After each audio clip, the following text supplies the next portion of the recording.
Assalamualaikum dan salam sejahtera diucapkan kepada Mr. Zack dan rakan-rakan sekalian. Saya Farna Bila dan saya akan membentangkan bahagian pertama berkaitan analisis langkah-langkah strategik pemimpin negara dalam mempertahankan kedaulatan wilayah serta menangani konflik persepadanan dan tuntutan bertiga. Sebelum kita melihat strategi yang digunakan oleh Malaysia, saya ingin mengajak semua memikirkan satu persoalan. Jika anda ialah seorang pemimpin negara, apakah tindakan pertama yang akan anda ambil apabila kedaulatan wilayah negara dicabar? Adakah menggunakan kekuatan tentera atau memilih jalan diplomasi? Mari kita lihat situasi sebenar yang sedang berlaku di rantau kita. Datuk Seri Anwar berkata sebarang isu pertikaian di Laut Cina Selatan mesti diselesaikan dalam kerangka ASEAN bersama rakan kongsi rantau ini. Setakat ini beliau berkata situasi masih terkawal dan ASEAN mengalu-alukan persetujuan semua pihak ke arah memuktamadkan Kod Tata Laku COC di Laut Cina Selatan. Video yang baru kita saksikan menunjukkan bahawa isu Laut Cina Selatan masih menjadi antara agenda utama dalam sidang kemuncak ASEAN. Ini membuktikan bahawa konflik persepadanan bukan sekadar isu sejarah tetapi merupakan isu geopolitik semasa yang memerlukan kebijaksanaan pemimpin negara. Pada pandangan saya, cabaran sebenar bukanlah bagaimana Malaysia mempertahankan sepadannya semata-mata, tetapi bagaimana Malaysia mempertahankan haknya tanpa menjejaskan keamanan, hubungan politik dan kestabilan serantau. Persoalannya, apakah langkah strategik yang digunakan oleh Malaysia? Sebelum melihat strategi tersebut, kita perlu memahami cabaran yang dihadapi oleh Malaysia. Cabaran pertama ialah konflik persepadanan, iaitu pertikaian antara dua atau lebih negara terhadap sepadan sesuatu kawasan. Cabaran kedua ialah tuntutan bertindih, iaitu apabila dua negara mendakwa kawasan yang sama berdasarkan faktor sejarah atau tafsiran undang-undang yang berbeza. Cabaran ketiga ialah kepentingan strategik kawasan tersebut. Sebagai contoh, Laut Cina Selatan bukan menjadi laluan utama dalam perdagangan dunia sahaja, malah mempunyai sumber minyak, gas asli dan hasil perikanan yang bernilai tinggi. Oleh sebab itu, sebarang keputusan yang dibuat oleh pemimpin negara bukan sahaja memberi kesan kepada keselamatan negara, malah turut mempengaruhi ekonomi, hubungan diplomatik dan kestabilan rantau asal negara. Inilah sebabnya strategi yang dipilih perlu dibuat secara teliti dan bukannya secara terburu-buru. Sekarang, kita masuk kepada langkah strategi yang pertama yang digunakan oleh Malaysia, iaitu diplomasi. Mengapa diplomasi menjadi pilihan utama? Hal ini kerana diplomasi membolehkan pertikaian diselesaikan melalui rundingan tanpa menggunakan kekerasan. Malaysia melaksanakan pendekatan ini melalui rundingan dua hala, iaitu perbincangan secara langsung dengan negara yang terlibat bagi mencari penyelesaian yang dipersetujui bersama. Selain itu, Malaysia turut menggunakan ASEAN sebagai platform serantau untuk membincangkan isu keselamatan dan konflik secara aman. Malaysia juga mengamalkan dialog berterusan kerana penyelesaian sesuatu konflik memerlukan masa, kepercayaan dan kerjasama daripada semua pihak. Pada pendapat saya, inilah kekuatan sebenar diplomasi. Walaupun prosesnya mengambil masa yang lebih panjang, pendekatan ini mampu mengelakkan konflik bersenjata, mengekalkan hubungan baik dengan negara jiran serta memastikan pembangunan ekonomi negara tidak terjejas akibat ketegangan politik. Malah, pendekatan ini selaras dengan dasar luar Malaysia yang sentiasa mengutamakan keamanan, kerjasama serantau dan penyelesaian secara aman. Selain diplomasi, Malaysia turut menggunakan undang-undang antarabangsa sebagai langkah strategik. Sekiranya sesuatu pertikaian tidak dapat diselesaikan melalui rundingan, Malaysia akan merujuk kepada UNCLOS 1982, iaitu Konvensyen Persatuan Bangsa-Bangsa Bersatu mengenai undang-undang laut dan menjadi asas dalam menentukan hak sesebuah negara terhadap kawasan maritim.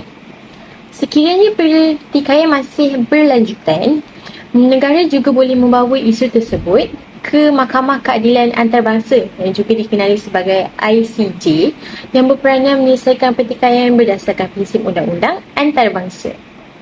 Pendekatan ini menunjukkan bahawa Malaysia memilih untuk mempertahankan haknya melalui saluran yang sah dan diiktiraf di peringkat antarabangsa, bukannya melalui tindakan yang boleh meningkatkan ketegangan. Keputusan yang dibuat melalui saluran undang-undang juga lebih mudah diterima oleh masyarakat antarabangsa kerana berasaskan prinsip keadilan dan bukannya kekuatan ketenteraan.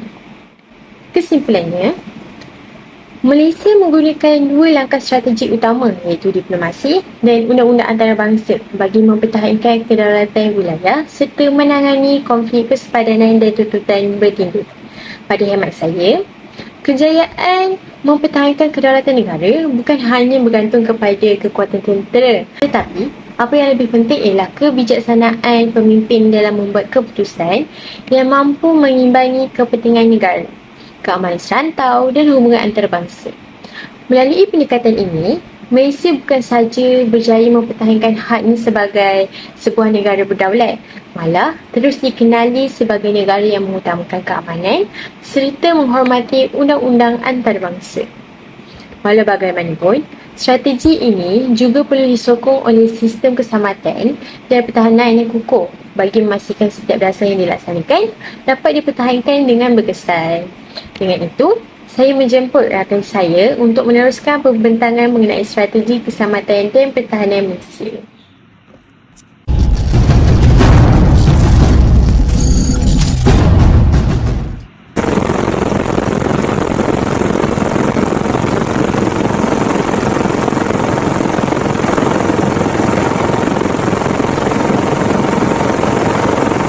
Pernah tak kita terfikir, kenapa Malaysia kena hantar kapal perang dan kapal pengawal untuk awasi perairan negara setiap hari? Adakah kerana Malaysia sedang berperang? Sebenarnya tak. Video yang kita saksikan tadi menunjukkan bahawa keselamatan negara bukanlah sesuatu yang boleh dipandang ringan. Setiap hari, pelbagai agensi keselamatan menjalankan rondaan untuk memastikan sempadan negara sentiasa terpelihara daripada pencerobohan dan ancaman luar. Oleh sebab itu, selain kita menggunakan pendekatan diplomasi dan undang-undang antarabangsa seperti yang telah diterangkan oleh rakan saya, Malaysia juga memperkukuhkan sistem pertahanannya untuk memastikan keamanan negara terus terjamin. Bagi memastikan keselamatan negara sentiasa berada pada tahap yang terbaik, terdapat beberapa agensi utama yang memainkan peranan penting. Yang pertama ialah Angkatan Tentera Malaysia atau ATM. ATM merupakan benteng utama negara yang bertanggungjawab mempertahankan Malaysia daripada sebarang ancaman terhadap kedaulatan negara. Seterusnya ialah Tentera Laut Diraja Malaysia atau TLDM. Oleh sebab Malaysia mempunyai kawasan perairan yang luas, TLDM berperanan mengawal sempadan maritim serta memastikan laluan laut negara sentiasa selamat. Selain itu, Agensi Penguatkuasaan Maritim Malaysia atau APMM pula menguatkuasakan undang-undang di laut. Antara tugas utamanya ialah membanteras penyeludupan, pencerobohan dan jenayah rentas sempadan. Bagi kawasan Pantai Timur Sabah pula, kerajaan menubuhkan Eskom bagi menyelaras operasi keselamatan kerana kawasan tersebut pernah berdepan ancaman penculikan dan pencerobohan. Jelaslah bahawa keempat-empat agensi ini saling bekerjasama bagi memastikan keselamatan dan kedaulatan Malaysia sentiasa terpelihara. Namun begitu, adakah setiap konflik perlu diselesaikan dengan kekuatan ketenteraan? Jawapannya ialah tidak. Malaysia sentiasa mengutamakan keamanan melalui kerjasama serantau dan diplomasi. Atas sebab itu, Malaysia aktif dalam ASEAN untuk memperkukuhkan hubungan dengan negara-negara jiran dalam pelbagai aspek keselamatan. Selain itu, Malaysia turut melaksanakan rondaan bersama bagi mengawal sempadan perairan dan berkongsi maklumat keselamatan dengan negara-negara serantau. Kerjasama ini membolehkan ancaman dikenal pasti lebih awal dan tindakan dapat diambil dengan lebih berkesan. Pendekatan ini dapat dilihat melalui dua kajian kes berikut. Kajian kes yang pertama ialah isu batu putih. Malaysia dan Singapura memilih untuk membawa pertikaian ini ke Mahkamah Keadilan Antarabangsa atau ICJ. Walaupun keputusan tersebut tidak memihak sepenuhnya kepada Malaysia, pertikaian ini berjaya diselesaikan secara aman tanpa berlakunya konflik bersenjata. Kajian kes yang kedua ialah Laut Cina Selatan. Kawasan ini melibatkan tuntutan bertindih oleh beberapa buah negara. Walaupun berdepan situasi yang kompleks, Malaysia tetap memilih pendekatan diplomasi dan rundingan, di samping terus memperkukuhkan kawalan keselamatan di kawasan perairan. Ini membuktikan bahawa Malaysia bukan sahaja bergantung kepada kekuatan pertahanan, malah menyimbangi pendekatan diplomasi dan kerjasama serantau bagi memastikan keamanan terus dikekalkan.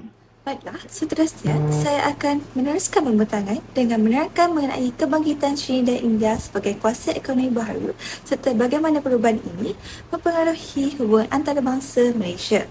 Menurut World Bank, China dan India merupakan antara ekonomi yang berkembang paling pesat di dunia hasil daripada pembangunan industri, kemajuan teknologi dan pasaran pengguna yang sangat besar. Keadaan ini telah meningkatkan pengaruh kedua negara dalam perdagangan dan ekonomi global. Bagi Malaysia, kebangkitan China dan India bukan sahaja dapat membawa cabaran, malah turut membuka berbagai peluang untuk memperkukuhkan hubungan ekonomi dan diplomatik. Melalui kerjasama yang lebih erat, Malaysia dapat meningkatkan perdagangan, menarik pelaburan asing serta memperluaskan lagi kerjasama dalam pelbagai sektor. Oleh itu, dalam bahagian seterusnya, saya akan menghuraikan bagaimana hubungan Malaysia dan China dan India berkembang dari 3 aspek utama, iaitu perdagangan, diplomasi dan kerjasama strategik. Baiklah, seterusnya, mari kita lihat tentang hubungan perdagangan Malaysia dengan China dan India yang menjadi antara faktor utama dalam hubungan antarabangsa Malaysia. Menurut Matrix 2004, China kekal sebagai rakan dagang terbesar Malaysia sejak tahun 2009, manakala India merupakan antara rakan dagang utama Malaysia di rantau Asia Selatan. Jadi, berdasarkan graf di sebelah kiri saya ini, jumlah perdagangan Malaysia dengan China pada tahun 2024 mencecah sebanyak RM484.1 bilion, jauh lebih tinggi berbanding India, iaitu sekitar RM83.5 bilion. Perbezaan nilai perdagangan ini menunjukkan bahawa China masih menjadi rakan dagang utama Malaysia, namun India mempunyai potensi besar yang semakin berkembang dan menawarkan peluang kerjasama ekonomi pada masa hadapan. Jadual ini menunjukkan hubungan perdagangan antara Malaysia China dan Malaysia India. Baiklah, dari segi ekspor, Malaysia mengekspor pelbagai produk seperti produk elektrik, elektronik, minyak sawit serta produk kimia ke China. Bagi India pula, ekspor utama Malaysia ialah minyak sawit, petroleum getah, produk kimia dan komponen elektronik. Dan manakala dari segi import, kita dapat lihat bahawa Malaysia mengimport mesin, komponen elektronik dan barangan perindustrian dari China, sementara dari India pula, Malaysia mengimport produk petroleum, pharmaceuticals, tekstil dan bahan kimia. Jadi, kesimpulannya di sini ialah hubungan perdagangan dengan China dan India bukan sahaja dapat meningkatkan menurunkan import Malaysia, malah turut membuka peluang pelaburan, merangsang pertumbuhan ekonomi serta meningkatkan daya saing negara di peringkat antarabangsa. Selain hubungan perdagangan yang semakin kukuh, Malaysia juga dapat mempererat hubungan dengan China dan India melalui diplomasi, iaitu seperti lawatan rasmi dan pelbagai perjanjian kerjasama. Perkara ini akan saya terangkan dalam slide seterusnya. Terusnya, mari kita lihat bagaimana Malaysia memperkukuhkan hubungannya dengan China dan India melalui kerjasama strategik. Menurut Kementerian Luar Negeri Malaysia atau Wisma Putra, diplomasi merupakan salah satu pendekatan yang penting dalam memperkukuh hubungan dua hala, meningkatkan kepercayaan antara negara serta mempromosikan keamanan dan kemakmuran bersama. Dari aspek diplomasi, hubungan Malaysia dengan China dan India diperkukuh melalui lawatan rasmi pemimpin negara. Sebagai contoh, Perdana Menteri Malaysia mengadakan lawatan rasmi ke China pada tahun 2023. Ini bagi membincangkan kerjasama dalam perdagangan, pelaburan dan ekonomi digital. Selain itu, Presiden China Xi Jinping juga pernah mengadakan lawatan rasmi ke Malaysia bagi memperkukuhkan hubungan dua hala. Dan bagi negara India pula, lawatan rasmi Perdana Menteri Malaysia ke India pada tahun 2024 membuka ruang kepada kerjasama yang lebih meluas dalam bidang ekonomi, pendidikan, teknologi dan pertahanan. Selain hubungan dua hala, Malaysia turut bekerjasama dengan kedua-dua negara melalui platform antarabangsa seperti ASEAN, East Asia Summit dan G20 bagi membincangkan isu serantau dan global. Mari kita teruskan lagi ke bahagian perjanjian kerjasama. Selain diplomasi, Malaysia turut mematerai pelbagai memorandum persefahaman atau MOU dan perjanjian kerjasama dengan China dan India. Kerjasama ini meliputi 5 bidang utama, iaitu yang pertama ialah ekonomi dan perdagangan. Ini bagi memperkukuhkan perdagangan dua hala serta menarik pelaburan. Yang kedua ialah melalui pendidikan, iaitu melalui pertukaran pelajar, beasiswa dan pendidikan bersama. Yang ketiga ialah teknologi dan ekonomi digital termasuk pembangunan kecerdasan buatan atau AI. Yang keempat ialah infrastruktur dan pengangkutan seperti pembangunan pelabuhan, rangkaian pengangkutan dan bandar pintar. Dan yang terakhir ialah pelaburan, khususnya dalam sektor elektrik dan elektronik, tenaga yang boleh diperbarui serta kenderaan elektrik. Kesimpulannya, hubungan diplomatik yang kukuh dan kerjasama strategi ini bukan sahaja mempererat hubungan Malaysia dengan China dan India, malah membantu meningkatkan lagi pertumbuhan ekonomi negara, pemindahan teknologi serta memperkukuhkan kedudukan Malaysia di peringkat antarabangsa. Seterusnya, mari kita pergi kepada kesan hubungan Malaysia dengan China dan India terhadap pembangunan negara. Hubungan ini memberikan pelbagai manfaat kepada Malaysia, namun pada dalam masa yang sama turut membawa beberapa cabaran yang patut diurus dengan bijak. Antara kelebihan utama ialah Malaysia berjaya untuk menarik lebih banyak pelaburan asing dan ini sekaligus dapat membantu merancangkan lagi pembangunan ekonomi negara. Menurut Kementerian Pelaburan, Perdagangan dan Industri MITI, kemasukan pelaburan asing dan peningkatan perdagangan antarabangsa memainkan peranan yang penting dalam merangsang pertumbuhan ekonomi Malaysia. Namun, negara juga perlu diurus dengan cabaran global seperti ketegangan geopolitik, ketidaktentuan ekonomi dan hubungan ini juga membuka lebih banyak peluang pekerjaan khususnya dalam sektor perkilangan, teknologi dan perkhidmatan. Selain itu, berlaku pemindahan teknologi melalui kerjasama dengan syarikat-syarikat di China dan India. Ini membantu meningkatkan lagi inovasi dan kemahiran tenaga kerja tempatan. Peningkatan ekspor kedua negara juga memberi sumbangan kepada pertumbuhan ekonomi di Malaysia. Namun begitu, terdapat beberapa cabaran yang perlu diberi perhatian di sini. Antaranya ialah persaingan yang semakin sengit dengan syarikat luar, selain risiko kebergantungan kepada ekonomi negara besar. Di samping itu, ketegangan geopolitik antara kuasa-kuasa besar juga boleh menjejaskan perdagangan dan rantaian bekalan, sekaligus dapat memberi kesan kepada ekonomi Malaysia. Oleh itu, Malaysia perlu mengamalkan dasar luar yang seimbang dan berkecuali supaya dapat memanfaatkan peluang yang ada tanpa menjejaskan kepentingan serta kedaulatan negara. Sebagai kesimpulan, berdasarkan raja ini, kita dapat lihat bahawa Malaysia perlu memperkukuhkan dua aspek utama, iaitu kedaulatan negara dan hubungan antarabangsa. Dari aspek kedaulatan negara, Malaysia perlu memastikan pertahanan negara sentiasa kukuh, keselamatan sempadan dipelihara serta mengutamakan diplomasi dan uringan damai bagi menyelesaikan konflik persempadanan dan tuntutan bertindih. Manakala dari aspek hubungan antarabangsa, kebangkitan China dan India sebagai kuasa ekonomi dunia telah membuka lebih banyak peluang kepada Malaysia melalui peningkatan perdagangan, hubungan diplomatik yang erat, kerjasama strategik serta kemasukan pelaburan asing yang menyokong pembangunan negara. Akhir sekali, matlamat utama Malaysia ialah membina kerjasama yang seimbang dan berprinsip, mengutamakan kepentingan negara dan rakyat serta mewujudkan dunia yang aman, makmur dan stabil. Kesimpulannya, kekuatan sesebuah negara bukan sahaja bergantung kepada keupayaan mempertahankan kedaulatannya, tetapi juga kepada kebijaksanaan menjalinkan hubungan antarabangsa yang strategik. Dengan gabungan kedua-dua aspek ini, Malaysia mampu terus menjadi sebuah negara yang berdaulat, berdaya saing dan dihormati di peringkat antarabangsa. Sekian, terima kasih.